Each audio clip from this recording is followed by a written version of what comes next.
దారుణాతి దారుణమైన సంఘటన షాబాద్లో ఈరోజు జరిగిన సంఘటన ఏదైతే ఉందో నిజంగా కూడా అందరం కూడా కలత చెందే దరిద్రమైన వార్త అది.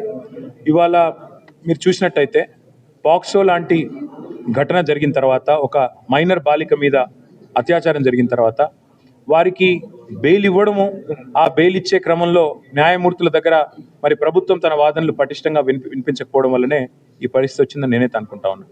ఎందుకంటే ప్రభుత్వం కనుక స్పష్టంగా చెప్పి ఉంటే ఏ అమ్మాయి మీదైతే అత్యాచారం జరిగిందో, ఏ అమ్మాయి మీదైతే అఘాయిత్యం జరిగిందో ఆ అమ్మాయి భయపడుతూ, అమ్మాయి కుటుంబ సభ్యులు భయపడుతూ దయచేసి వాడికి బెయిల్ ఇవ్వద్దు ఆ దుర్మార్గుడికి అని చెప్తుంటే కూడా మీరు పెడచెవిన పెట్టి మీరు కోర్టులో న్యాయమూర్తి గారికి సరిగ్గా నివేదించకపోవడం వల్ల ఈ దుర్మార్గం జరిగింది. వాళ్ళ 6గురి హత్య ఎందుకు జరిగింది అని ఆలోచిస్తే ఖచ్చితంగా ఇది రాష్ట్రంలో హోంశాఖ వైఫల్యం, అట్లాగే రాష్ట్రం నుంచి, రాష్ట్ర ప్రభుత్వం నుంచి ఆ నిందితుడికి బెయిల్ రాకుండా చూసుకోవాల్సిన న్యాయవాదుల వైఫల్యం తప్పకుండా ఉన్నది ఇందులో.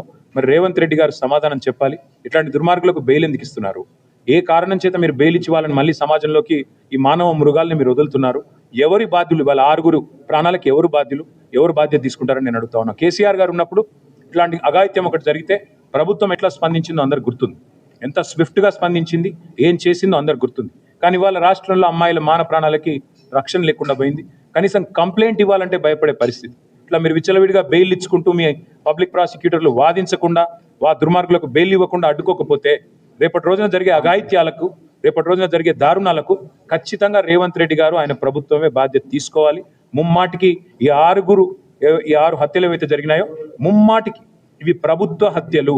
ఖచ్చితంగా ప్రభుత్వ చాతగానితనం వల్ల జరిగిన హత్యలు, ప్రభుత్వ అసమర్థత వల్ల జరిగిన హత్యలు. ఇవాళ ఒక ఆడపిల్ల తండ్రిగా చెప్తా ఉన్నాను, ఎంత బాధ అవుతుందండి.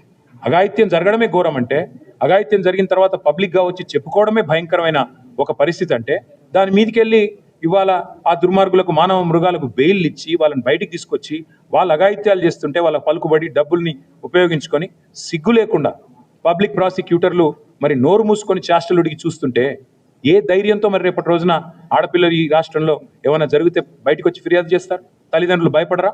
సిగ్గుండాలి ఈ ప్రభుత్వానికి, ముఖ్యంగా రేవంత్ రెడ్డి గారికి అని చెప్పి నేను తెలియజేస్తాను.